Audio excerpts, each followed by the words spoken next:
Assalamualaikum warahmatullahi wabarakatuh. Salam sejahtera untuk kita semua. Perkenalkan, nama saya Ahmad Pandi dengan NIM 5203230008. Saya dari Fakultas Universitas Negeri Medan. Di sini saya akan menjelaskan tugas saya mengenai koordinasi relay pada sistem proteksi menggunakan etap.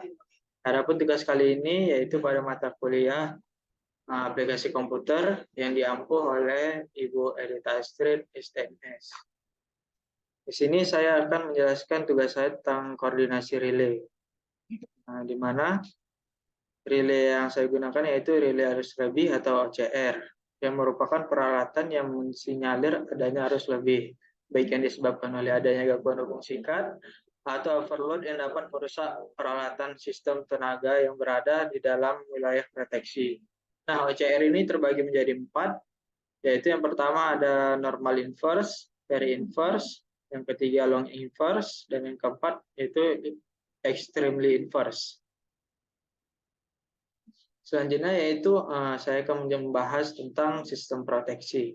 Nah, sistem proteksi itu adalah suatu sistem pengaman terhadap peralatan listrik yang akibatkan adanya gangguan teknis, gangguan alam, kesalahan operasi, dan penyebab yang lainnya.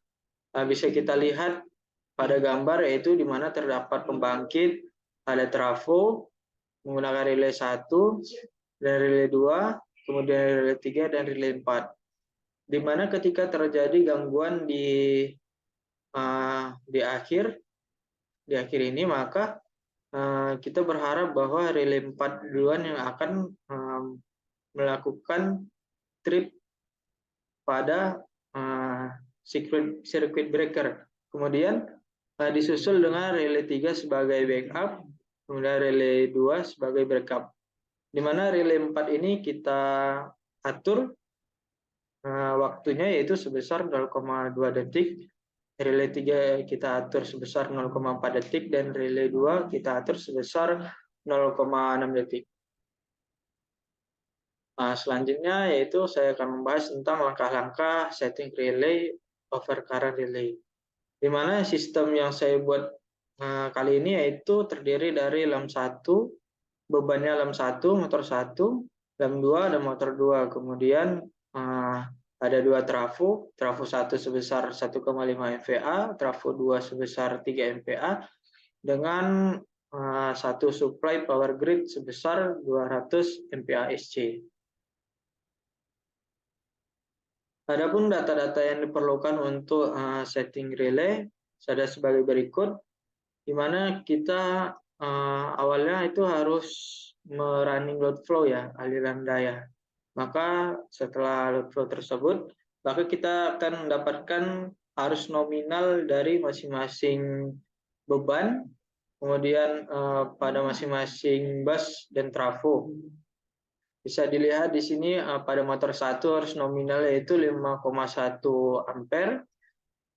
Nah, kemudian kita untuk rating CT-nya karena arus nominalnya 5,1 ampere, rating CT kita menggunakan 50 dibanding 5. Kemudian dengan rating tegangan 20 kV.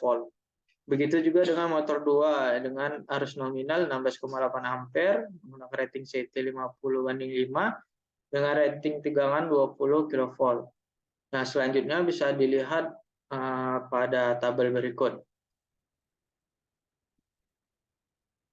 Nah, selanjutnya setelah kita lakukan running load flow, aliran daya untuk mengetahui arus nominal dan rating CT-nya, kemudian berikut adalah data arus gangguan pada bus 2. Di mana pada bus 2 ini terdapat relay 1 dan relay 4 untuk memproteksi beban lem 1 dan motor 1. Kita lihat di sini pada relay 1 arus gangguan sebesar 800 ampere, relay 4 800 ampere, relay 3 640 ampere, relay 6 87 ampere, dan relay 5 sebesar 83 ampere.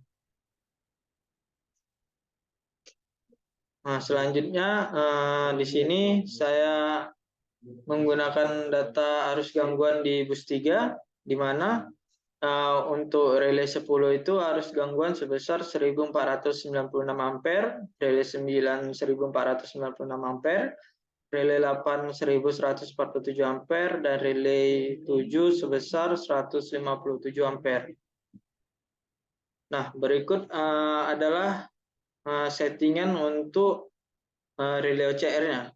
Di relay 1 tadi kan terdapat harus gangguannya 800 ampere.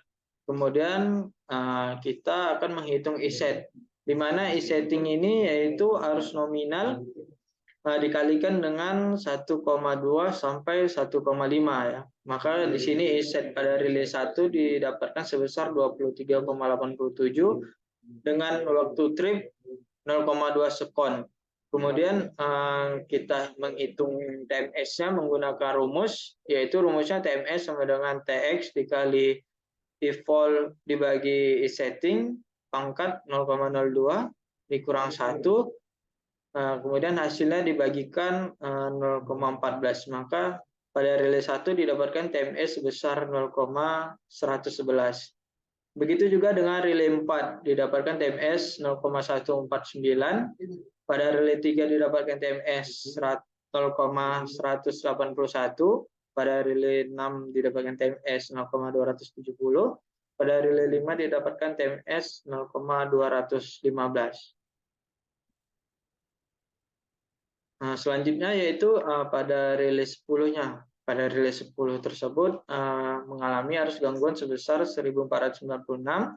Kemudian menghitung E-set-nya dengan arus nominal dikali 1,2 sampai 1,5 ya. Kemudian waktu trip.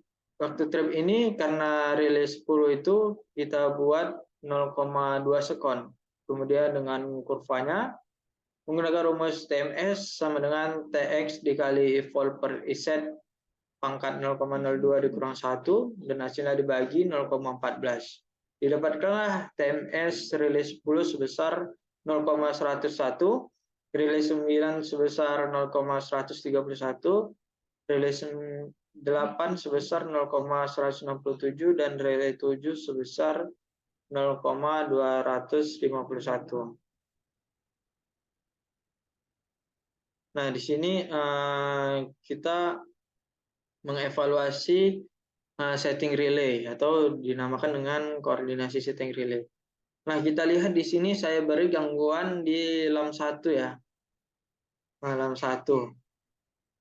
Maka relay 1 di sini akan memproteksi arus gangguan tersebut, kemudian akan memerintahkan CB1 untuk trip pertama lebih awal, yang dimana tadi kita setting waktunya itu sebesar 0,2 sekon. Kemudian setelah itu relay 3 sebagai relay backup akan memerintahkan CB5 untuk trip dalam waktu 0,4.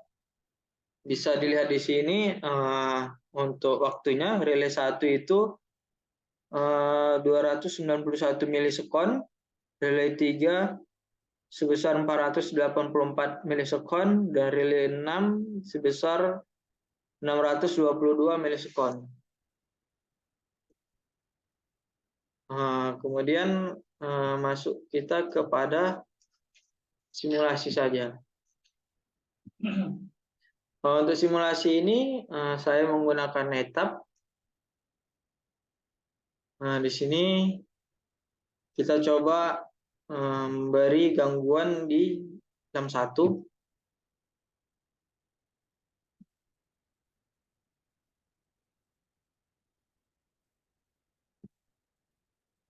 Nah, di sini bahwa CB1 trip duluan, kemudian relay 3 di sini akan memerintahkan switch 5 untuk trip di yang kedua sebagai backup. Kemudian relay 6 memerintahkan switch 6 untuk trip sebagai backup juga. Nah, bisa kita lihat waktunya di tool sequence viewer. Nah, di sini yang saya katakan tadi bahwa relay 1 itu beroperasi dengan waktu 291 milisekund. relay 3 dengan waktu 484 milisekund, dan relay 6 622 milisekund. Nah, kemudian bagaimana jika gangguan tersebut kita ubah kepada motor 1? Maka kita harapkan relay 4 ini akan beroperasi duluan. Gitu.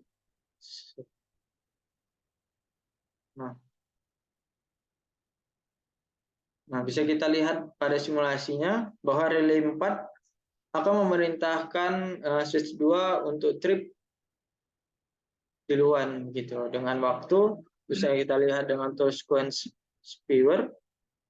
Nah, di sini relay 4 bekerja dengan waktu 325 milisekund, relay 3 dengan waktu 484 milisekund, relay 6 dengan waktu 622 milisekund. Kemudian di sini coba kita ganti ke LAM 2.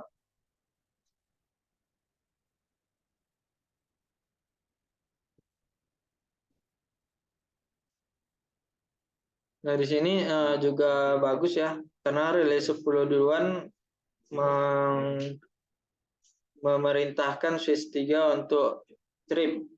Baru kemudian dilanjutkan dengan switch 8 yang trip, baru kemudian dengan switch 7. Kita lanjutkan ke motor 2.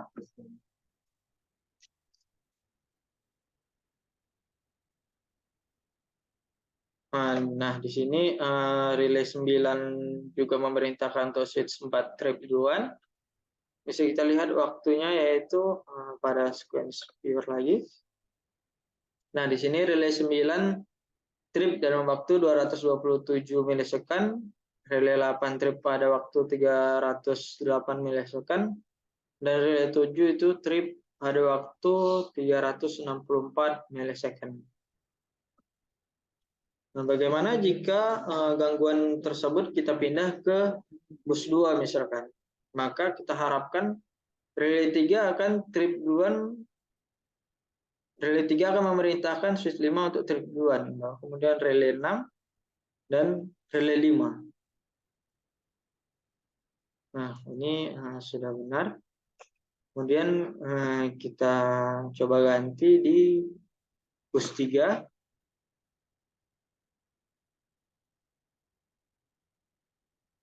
Nah, ini juga benar. Relay 8 akan memerintahkan switch 8 untuk trip, kemudian relay 7 memerintahkan switch 7 trip, dan yang terakhir yaitu relay 5 memerintahkan switch 11 untuk trip.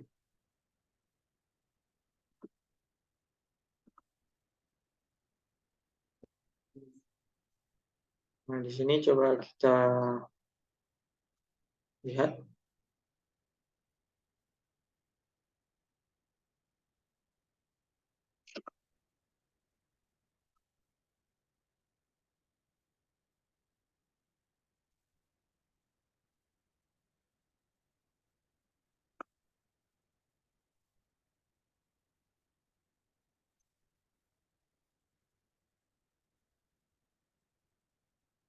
Kemudian di sini kita coba pada trafo 2 mengalami gangguan. Kita harapkan pada terjadi gangguan di trafo 2, maka relay 7 dan relay 6 yang akan mengalami trip.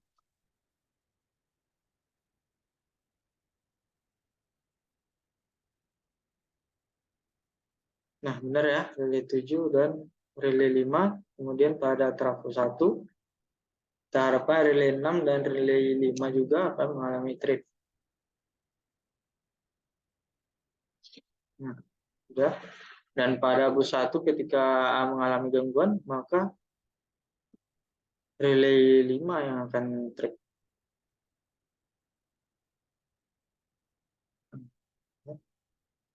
Mungkin sampai di sini saja tugas koordinasi relay saja. Lebih dan kurang saya mohon maaf. Assalamualaikum warahmatullahi wabarakatuh dan salam sejahtera untuk kita semua. Terima kasih.